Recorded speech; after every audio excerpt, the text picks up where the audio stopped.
But if you look at what flaunting is in the definition, it's to parade without shame, right? So it's owning who you are and not being afraid to put it out there for everyone to see. So there's a company in Canada that makes cough syrup, right? What's the flaw of cough syrup? Makes you sleepy, perhaps.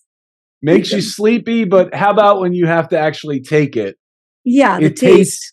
Yeah. It tastes awful. Yeah. Right? And this company, Buckley's, it had been around for about 90 years. Buckley's might be the worst thing that you've ever tasted before. It's god awful. It's horrible. And so they were kind of were really struggling, and they said, we need to refigure out how to be relevant again. And so maybe the strategy, what most cough syrup companies do is we flavor it. Maybe we reconstitute it so it doesn't taste as bad. But this company, I love this. They said, look, let's actually own the flaw and do more of it.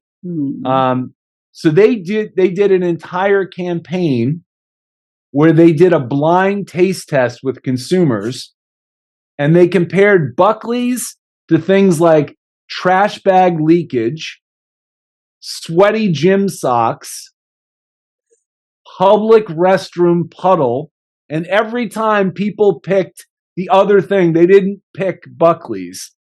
And the campaign became, people swear by it and at it. and they said, look, it's not for everyone.